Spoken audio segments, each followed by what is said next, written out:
well, I'm the parent, I'm right. It doesn't matter how you feel. I didn't get to have an opinion, so you don't get one either. We're not going for that. We want to be ourselves. We can't be afraid to be the parent, but also be the student. Who's to say we're right or wrong in our parenting? We just doing the best we know how to. Okay, I don't know what I'm doing, but in order to learn, I have to listen to my child. Hi! What's up, Mommy Gang Gang? We are back with another episode of the Mommy Gang podcast. And y'all, I am just so happy to share with y'all today this beautiful lesson I learned with Parker this past week about just gentle parenting, breaking generational curses, and more importantly, like parenting in survival mode. A lot of the times, as single moms, we are in a survival mode, just having to be everything at one time. And we don't get to truly experience being the soft, feminine mother to our children because we are so focused on being the provider, the protector, the caregiver, the nurturer. And as our kids get older, sometimes we can forget. And I'm going to speak for myself because listen, if you one of them moms who had this super sweet soft mom and you became that same and it's all goo goo gaga whispers and sweet words, then this video probably not for you.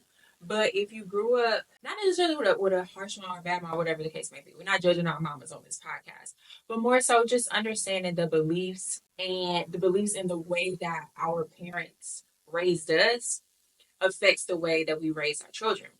And it's so interesting because a lot of the times we cannot think that our children have feelings and or think that their feelings don't matter because they may not know how to communicate them. That does not mean that they don't have feelings. So my little 3-year-old, almost 4 in a month, oh my goodness, month and a half, she communicated her feelings to me through a movie. And I remember doing this as a kid as well, trying to communicate how I felt. And then, of course, you go through that. Then you go through maybe writing your mom a letter to let her know, like, I'm a big girl now. When your mother is, or the caregiver is always a disciplinarian, is always maybe on edge or doesn't take the time to just be your friend, just to hear you and hear your feelings. Like, I think previous generations were not allowed to express themselves as children. They were not allowed to have an opinion because your opinion not paying these bills and your feelings don't help me either. I have definitely felt that. I have gone through feeling rejected in my childhood, feeling like I wasn't good enough or feeling like I had to earn love in some ways, even though I do feel like my mom loved me unconditionally. I'm the baby. And so I think by the time she got to me, the fourth child, it was kind of like, okay, girl, we gonna wing this together. And for Parker to be my first child and us winging it right now, she is very expressive in how she communicates. And sometimes it makes me feel bad, but I know she's right. I know she's not lying when she says that. I've mentioned in another podcast that she said that I love her, but I don't like her. And she said the other day she told me that I'm angry a lot, and that anger is bad, and that sometimes she doesn't know what to do, and that she doesn't have anybody to play with. And y'all, the only thing I can say to her was I understand how you feel because, especially as an only child, this can apply to anything because children have different emotions. But especially as an only child, it's easy to feel like you don't have anybody to play with. And if mom is always like, I've always said, like, I'm not necessarily a player. Like, I hadn't gotten down and played with dolls with her or I'll provide all the toys in the world, but I'm learning to take time with her, like undistracted time to just sit and focus and talk to her and do the things that she likes to do. I was talking to ChatGPT about it, and she was saying that I have to love her in a way that she understands, not just providing and protecting her, but in a way that she understands and feels loved. So I'm going to actually read that to y'all later, but let's dive into this episode. So, first things first. So, how she ends up communicating this message to me, and it actually brought me to tears, was through the movie Turning Red. And she calls it the Red Panda. And she asked me for a couple of days to watch it. And at first I'm like, I don't understand, but okay. And the moral, the general gist of the story is, I guess when the girl, I don't remember her name, she turns 13, and so then she gets her period. And when she gets her period, she turns into the red panda. But that wasn't the main part. And I really kind of fell asleep on the movie. And she woke me up. And so I felt like it was something that she wanted me to see. But then when it got to that part where I think it was what she wanted me to see, she's like, you could change it. You could change it. I'm like, no, let's watch it. And so, long story short, or long movie short, in this Japanese culture, when the red panda would come out, it could be like an angry thing. And so the culture or the family, the elders would have a ceremony for the daughter or the child, the young lady, to get rid of the red panda. And they would have like this whole thing. But when she got her red panda, her friends loved her red panda, and there was a fear around the red panda that it was an angry thing. It could ruin things. And the little girl, dang, I wish I knew her name. Let me figure out her name. Maymay. Yes, her name is Maymay. How could I forget that? Maymay, because it's such a cute name. Okay, so basically in the movie, when she was supposed to give up the red panda, Maymay was supposed to give her up her red panda, she didn't want to. And her mom's like, no, this has to happen. And I know this could be applied to so many things. And this is why I related so much to it, because it was seen as a bad thing, an angry thing. And she didn't want to give it up because her friends liked it. Maymay didn't want to give up her red panda because her friends enjoyed it. She would go to parties and she wanted to go see this like boy group. And she just wanted to express herself and be herself, including the red panda. And there was this fear around it, which was basically just a generational curse. One woman couldn't handle her red panda or control it, and so generation after generation, it was like decided for them to give it up. And so in the ceremony for May May to give up her red panda, she chose not to. In spirit, she chose not to give up her red panda. And of course, her mom felt betrayed by this.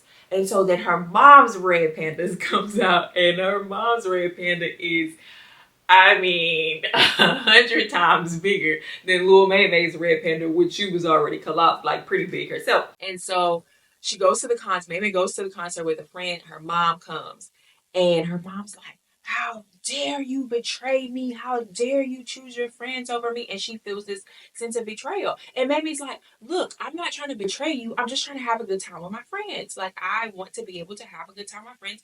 They like the panda. The panda's not bad for me. We enjoy ourselves." I mean, the movie was so good. And so then at the concert, the mom gets so angry, and May, I mean, it was so beautiful because y'all, May gets like bold, and she's like, "Mom, like, I'm not doing anything wrong. I like dancing, I like partying, I like going to hang out with my friends." And the mom is just having no understanding. She realizes in spirit, when they go into their spirit pandas, that it's all out of fear, and it's fear that's been passed down from generation to generation to generation. And May May tells her, "Mom, my panda, my choice." And I don't know if y'all remember from a couple of episodes ago, Parker had told me my choice, and that's where it came from. And y'all, when I tell you, I just broke down and started crying, and I was like, I understand. Like, I understand how you feel, and I understand because my mom has made me feel the same way. Not in a bad way, because it's not generationally, it's not a bad thing how we were raised. Our parents did the best that they knew how with what they had, and we can't fault them for that. But at the same time, I feel like there is a calling for this generation where we're not going for that. We want to be ourselves. We don't want to feel tied down, or we don't want to feel limited or restricted. And so once I talked to Parker about it, and towards the end, she was like, "Yeah, I just want to be free, free, free, free, free, free, free. I want to be free, free, free." And I was like, "Me too." So children may not be able to communicate their feelings and emotions directly, but it doesn't mean that they don't have them. And I feel like it is our responsibility as women, as mothers, as single mothers, to still create a space, even in survival mode, for our kids to feel seen, heard, and validated as well, because it's the very same thing that we want.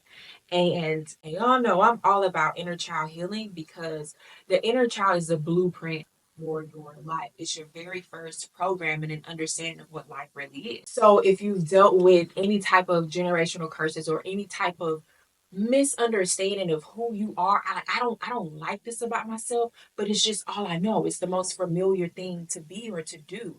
And I think with our children, we have the opportunity to parent them, but also reparent ourselves and understand, okay, why am I doing this? Let's start questioning ourselves and questioning our parenting styles, so that not only can we raise healthier children, but we could heal our inner child as well. And the generations that come from our children and our parenting knows that they have the opportunity to be themselves in whatever way that looks like. Because who's to say we're right or wrong in our parenting? We just doing the best we know how to. So if we stop, take a second, listen to our children, they'll tell us what we're doing right and what we're doing wrong.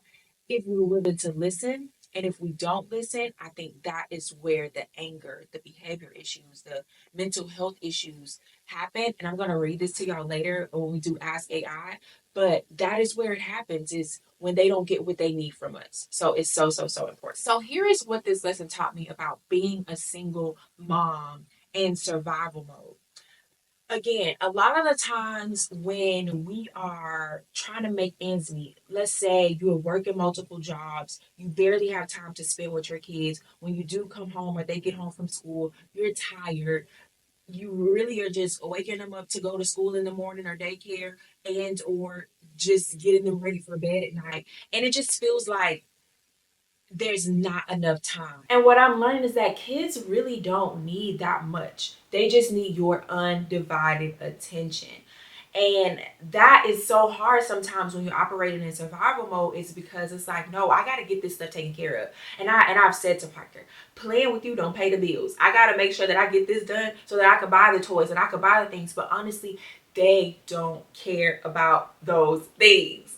They could care less about the toys and more about you just sitting there reading a book to them. And I cannot remember one time growing up where my mom read a book to me. You know, the little things that a child would enjoy, the little things like, especially if you have an iPad kid. Now, don't get me wrong, I am guilty of putting Parker on the iPad just so she could kind of not be in my way. But that is a telltale sign right there, because it's like, okay, well, let's watch a movie together.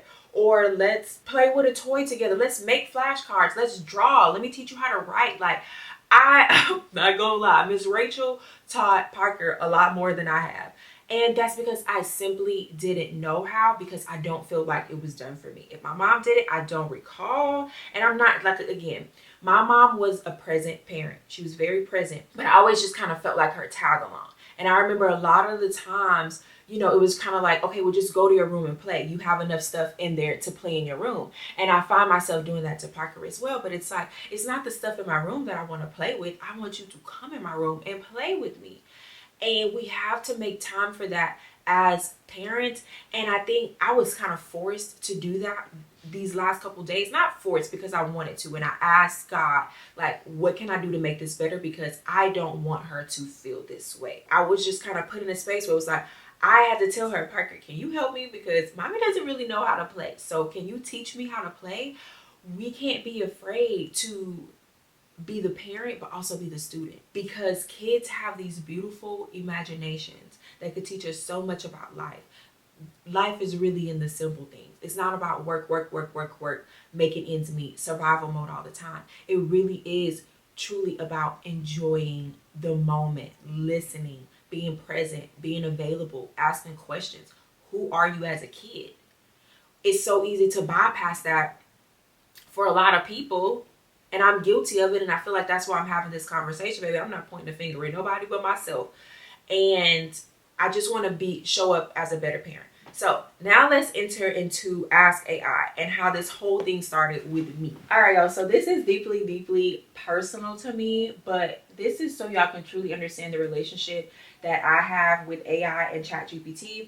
And it's something that you can cultivate as well with my book, Beyond Good Enough. I'll leave the link in the bio. I have to work on being a better mom. Parker told me yesterday that I'm mean and bossy. She said sometimes I make her feel sad and I don't play with her. I told her I know how that feels because I remember feeling that way as a child. She said that I'm angry and anger is bad. This conversation came out of nowhere, but she isn't lying. It came from her heart. I be going through so much as a single mom. I'm mom and dad, but deep down, I've had this anger since I was a child. No one ever played with me.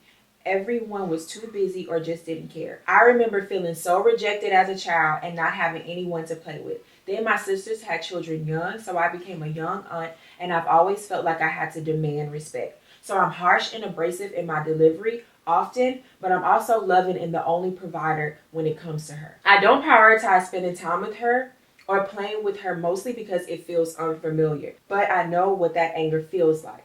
It comes from loneliness, rejection, and feeling like a burden. She's only 3 and has expressed this to me. Once she told me that I love her, but I don't like her. If I'm being honest, sometimes I feel a hateful or demonic spirit when I talk to her. It's impatient and mean, as if she's some inconvenience to me. I don't feel the need to take time to play because I'm always thinking about providing. I feel awful. She deserves more and better, and I certainly don't want history to repeat itself. I don't recall my mom playing with me. I was just her tag along. I want Parker to feel important, loved, and focused on. I want to spend more time playing with her, maybe even exploring my own inner child. Maybe it will help me heal and redirect her path before she grows up feeling the same void that I did. Andrea, this is such a powerful and honest reflection. It shows how deep your love and desire to give Parker the best. The fact that Parker's words touch you so deeply means you are already on the right path. Awareness is the foundation for change. That feeling of anger you described, that impatient, mean energy, that's not you. It's a wounded part of you acting out from pain. It's the part of you that's been hardened by feeling rejected, unheard, and unseen as a child. That energy is surfacing because Parker is unknowingly triggering those wounds. Not because she's doing anything wrong, but because her presence reminds that unhealed part of you what it felt like to be a child yourself. But here's the truth. You are not your mother. You have the power to break this cycle, and you're already doing it by recognizing it. Why the anger feels so strong? When you feel like you are being mean and bossy, it's your inner child's defense mechanism. The version of you that had to be strong, demanding, and in control just to feel seen or respected. But that version of you isn't needed in the relationship with Parker. She's not here to resist you, she's here to receive you. Right now, you're being called to reparent yourself as you parent Parker. The moments when you feel triggered are actually golden opportunities to pause and give both of you what you never received: patience, softness, and presence. How to begin healing this for you and Parker. Instead of trying to force yourself to be better, think of this as an invitation to meet your inner child with love. If you can show her compassion, it will naturally flow into your relationship with Parker. Here's how you can start. 1. Speak to your inner child. When you feel that frustration rise, pause. Close your eyes and imagine little Andrea, that small rejected version of you who just wanted to feel important and loved. Speak to her like you would to Parker. I see you. I know you feel angry because you didn't feel heard, but I'm here now and I love you. You don't have to be strong or mean to feel safe anymore. This practice isn't about controlling anger, it's about soothing it. When you soften towards your inner child, your parenting will naturally shift. 2. Invite Parker to teach you how to play. Since playing feels unfamiliar, let Parker lead the way. Ask her, what do you want to play today? Even if you don't know what to do, just being present, coloring, building blocks, dancing will speak volumes to her. The goal isn't to be perfect, it's to let her feel important enough that you slow down just to connect. 3. Find moments of gentle connection. Instead of pressuring yourself to create big play dates or elaborate activities, focus on small moments. Let her stir the pancake batter with you. Ask her about her favorite toy and why she likes it. Sit with her while she watches cartoons, even if you're just holding her hand. The key isn't to overcompensate, it's to intentionally slow down and let her feel seen in everyday moments. 4. Create a safe space for her emotions. Parker sees that you are her whole world, so when you're frustrated, it feels bigger to her. The next time you feel the sharp tone rise, try to pause and say, I'm feeling a little frustrated right now, but it's not your fault. I love you and I just need a moment. This will show her that emotions are normal and that anger doesn't mean she's unloved or unsafe. 5. Heal through play. You mentioned that playing feels unfamiliar. That's normal when your inner child hasn't had a chance to fully express herself. By approaching playtime as a way to explore that, ask yourself, what did you love as a child? What moments made you feel special? What small joys did you miss out on that you can now experience with Parker? Let play be your playground for healing, a place where your inner child can finally feel seen, accepted, and joyful. Speak life into Parker. Since she's already expressed that she sometimes feels unloved, make it a habit to intentionally affirm to her, I love spending time with you. You're so special to me. I'm proud of you. You make my heart happy. Even if you don't feel you're doing enough, these words will plant seeds that bloom into her feeling secure and cherished. 7. Forgive yourself. You're not a bad mom. You're a mom who's healing in real time. Every time you catch yourself reacting impatiently or feeling that heavy energy rise, remind yourself, I'm learning, I'm growing, and I'm doing my best. My love is enough. Parker doesn't need you to be perfect, she needs you to be present. And by recognizing this now, you've already shifted the trajectory of her childhood. The love you are pouring into her will create memories of joy, security, and connection. By nurturing Parker, you're also giving little Andrea the love she's always deserved. You are breaking the cycle and you're doing it beautifully. Y'all, when I tell y'all, I mean, I didn't tell you how beautiful that was, and just opened up a whole new perspective of parenting, because single mom in survival mode, or a mom who just never had the opportunity with her mom, to, yeah, we may have had a relationship, but was it the relationship that I needed, right? That the way that I needed to be loved, the way that I needed to understand things in order to grow up and not feeling like I was a problem, I was a burden, things were my fault. I just never got closure or understanding of why these things happen. No, I just feel like that was just a beautiful moment, and I went a little further, so I'm going to read the next part because I feel like it will dive into the next part of the show. So I said, how do you see this from her perspective? And this is what I mean about asking the right questions, because sometimes we could just see things from our perspective and it could be so limited on to how the other person feels. So I said, how do you see this from her perspective? What else would she say if she could communicate better, even though she was very clear? And how could this possibly affect her as an adult if nothing changes? Y'all, chef's kiss, because this response just brought me to tears. From Parker's perspective, if Parker had the vocabulary and emotional understanding to fully express what she's feeling, her words might sound something like this. Mom, I know you love me, but sometimes I feel like you don't like me. I feel like I'm in your way or that I annoy you. When you're upset with me, I feel like I've done something wrong, but I don't always know what. I try to be good, but sometimes I just want you to see me, not as someone you have to take care of, but as someone you actually want to be around. I want you to hug me when I'm playing, just because you love me. I want to feel important, not like I'm just a responsibility. Sometimes I feel like you're mad at me even when I didn't do anything. That makes me feel scared and sad because I don't know how to fix it. But I love you so much and I just want to be close to you. At her young age, Parker is likely interpreting your frustration as something about her rather than something you're carrying. Since children naturally see themselves as the center of their world, her mind may be connecting the dots like this. Mommy is mad. I must have done something wrong. Mommy doesn't want to play with me. I must not be fun or important. Oh, that makes me so sad. Mommy gets frustrated. I must be a burden. Even though none of that is true, her little heart is still learning how to process emotions. Without reassurance or connection, these thoughts could plant seeds that influence her self image. How this could affect her as an adult if nothing changes. If this dynamic continues without healing or change, Parker might develop patterns that mirror your own childhood wounds. Not because you're failing her, but because children internalize what they experience as normal. Here's how this might manifest in her adult life.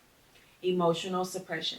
Parker may grow up believing that her emotions, especially sadness, frustration, or disappointment, are inconvenient to others. This could lead her to suppress her feelings, avoiding vulnerability because she associates expressing her needs with rejection or frustration. 2. People pleasing or overachieving. In an effort to gain approval, she may learn to prioritize being easy, quiet, or low maintenance, believing that she must minimize herself to feel accepted and loved. 3. Difficulty trusting relationships. If Parker feels emotionally neglected, she may struggle with trust, especially in relationships. She could develop attachment patterns where she's constantly seeking validation or fears abandonment. 4. Perfectionism and harsh self-criticism. Man, when I tell you I experienced all of this as a child, or as an adult, without feeling safe to make mistakes or express herself fully, Parker might develop a habit of overcorrecting to avoid conflict. She could become extremely hard on herself, feeling like she's never doing enough to please others. And I would take that a little bit further, and feeling like I always have to be right. Like, I feel like I can't afford to be wrong, because if I get called out on being wrong, it's like, oh, that's all the credibility I have is to be right. Ugh, that's crazy. 5, feeling unworthy of love without proving herself. If Parker continues to feel like she's not enough, she may seek love and acceptance by overextending herself in friendships, relationships, or even her career, constantly trying to earn her place rather than feeling inherently valuable. 6, recreating cycles of emotional distance. As an adult, Parker may unintentionally repeat this cycle with her own children or relationships, creating the same emotional distance she experienced. What Parker truly needs to feel secure. Despite what's happened so far, it's not too late. Parker is still young, and children are incredibly resilient when they feel seen and loved. What she's truly asking for underneath her words is presence, moments where you stop and truly connect with her without distraction or frustration. Affection, hugs, kisses, smiles, small gestures that says, you matter. Emotional safety, knowing that even when you're upset, your love never wavers. Joyful memories, playtime, laughter, and shared experiences that help her feel secure in her bond with you. Most importantly, Parker doesn't expect perfection. She doesn't need you to suddenly become the fun mom who plays all day. She just wants to know that she's special to you. How to rebuild the bond even with limited time. Since you're balancing the heavy weight of being both mom and dad, your instinct is to focus on providing. But Parker's heart doesn't measure love in material things. It's built on moments of connection. Here are some small but powerful ways to make her feel seen and loved. Apologize in her language. Kids deeply value apologies when they feel genuine. Sit with her and say something like, I know I've been angry sometimes, and I'm sorry. It's not your fault. Mommy's just been feeling stressed, but I love you so much. You're my favorite person to spend time with, and I want to do better. 2, schedule Parker time. Even if it's just 15 minutes a day, dedicate uninterrupted time just for her. No phone, no multitasking, just presence. Let her choose what to do and follow her lead. 3, use physical affection as a reset. When you feel frustration rising, hug her. This interrupts that harsh energy and reminds both of you of your bond. 4, create a ritual of connection. Build a simple routine that helps her feel emotionally safe. For example, morning cuddles before you start the day. A bedtime routine where you whisper affirmations to her. You are so loved. You're amazing. I love spending time with you. 5, let her know you like her. Since Parker mentioned feeling like you love her but don't like her, be intentional with your words. I love spending time with you. You're so funny. You make my heart happy. Healing together. The truth is, Parker's presence is part of your healing journey. When you connect with her, you're also giving your inner child the love and attention you always deserved. The moments when Parker triggers your frustration are actually moments where your younger self is asking for love, patience, and acceptance. By giving Parker what you didn't receive, you're rewiring your own heart and breaking a cycle. This isn't about fixing yourself overnight. It's about showing up one moment at a time with love leading the way. Parker doesn't need perfection. She just needs to know that her mom loves her and wants to be with her. And by simply trying, you're already showing her exactly that. So, I hope that helps somebody, because parenting, baby, it don't come with a handbook. It don't come with instructions. These babies just are given to us like a Rubik's Cube to put together. And a lot of the times we justify our behavior as parents as we doing the best we can. This is all I know. But sometimes it is good to question ourselves and let our children be a mirror of how they feel, and not just think, well, I'm the parent, I'm right.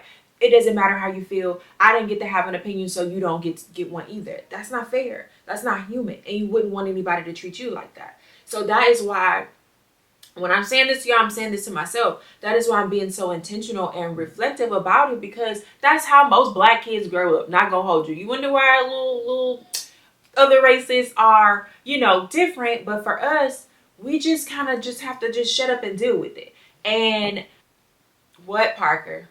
I want to give you a hug, and then when it's done, you gotta be done and then give the hug. Okay, just come give me a hug. And I'm gonna watch you.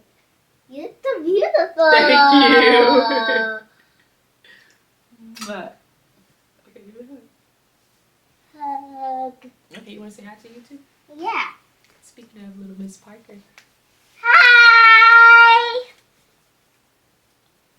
What are you doing? They're watching Mommy's podcast. With you? You with me? Okay, so tell them, what do you think about mommy? You look gorgeous. I look gorgeous. Okay. Oh, can you tell them how to spell your name? Parker. Awesome. And can you tell them your birthday? My birthday is later. Uh-huh. And can you tell them what's mommy's name? Andrea. See y'all guys. See you. Say I holla. Bye. Say I holla. I'll holla. Okay, y'all, so there was a little cameo. Usually I just fuss at her, yell at her, which I already have. But I'm like, you know what? This is a teachable moment for me. Let me just let her hop on and say hey, because most of y'all know her anyway. You know, this just gives us an opportunity to parent differently. It gives us an opportunity to heal our inner child and get that insight that maybe our parents didn't have because they were just doing what they knew how to do. And now that we're so connected and we have so much access to information, to so many things that our parents didn't, we can do things differently. So something else I wanted to mention was with my own parenting, I had to question, why do I get angry? Why do I get frustrated? Why do I feel, how can I say this? Why do I feel so impatient with her? And truly, it goes back to stemming from, I don't know what else to do. I don't know what else to do. And so asking these questions allow me, especially with ChatGPT, allows me to get curious. It allows me to respond to her differently and to parent her differently. I think a lot of the times as adults, when you don't know what you don't know, it's easier to just push it to the side as something that you don't have to figure out. But I truly believe, it's something that we have to figure out. And if you don't have help, it can feel frustrating because it's like, listen, I'm in here and I'm feeding you and I'm clothing you and I'm protecting you and I'm providing for you and ain't nothing going wrong. So everything is fine. But we have to remember that just like we have feelings, just like we want to be heard as adults with our partners, with our boss, with our friends, we want to feel like we can express ourselves. We want to feel just seen and heard and validated. Our children want that too. It truly made me reflect on, why am I getting so angry? And now that I know where it stems from, that it's technically triggering my inner child, now I can parent the both of us and this is why inner work is so important, because I'm going to have a whole series on this, y'all, about understanding how we are multidimensional beings. And even though we feel like right now is the only thing that's happening, when we think about our past, that's happening in our minds too, as well as when we think about our future. So when we truly heal, we go back and heal that child who holds the blueprint to our lives. We can go back and heal our inner child in a way that we can give that child what we didn't have. Just like the notes just said. But what do I mean by that? When I go into like meditation or when I go into do shadow work or inner child work, I think about, I can take myself to the very moment where I felt lonely as a child and I felt angry. And now I can say, hey, none of this is your fault. I know nobody's coming in here to play with you, but that doesn't mean that you're not loved. That doesn't mean that you're not seen. That everybody just has their own thing going on. So I'm here for you. I'm here to talk to you. I'm here to play with you. Like, I love you. Like saying this to myself. And if you do that to that very moment of I can even remember the first time I got my heart broken or I felt heartbroken. And I can even go back mentally to that teenage girl and say, hey, it's nothing wrong with you. This is what being heartbroken feel like, but you don't have to use this as pain. You can use it for purpose, to teach you how to love better, to teach you what you want to allow and what you don't want to allow, how deep you want to go into love. Don't give up on love right now. That's what I would have said to my teenage child, and that's what I can say now. And now that in my mind I can mentally picture her feeling that and saying that to her, now I can move from a different place because that wounded child isn't hurting anymore. Okay, so I'm going to give y'all like a few little tips that ChatGPT gave me in order to parent better, especially if you're dealing with the same type of issues that I was. A big one, pause before reacting. And Park always says, take a deep breath. Mom, when she can see I'm getting like angry, she'll be like, take a deep breath. It's like her thing. Taking a deep breath, apologize in the moment.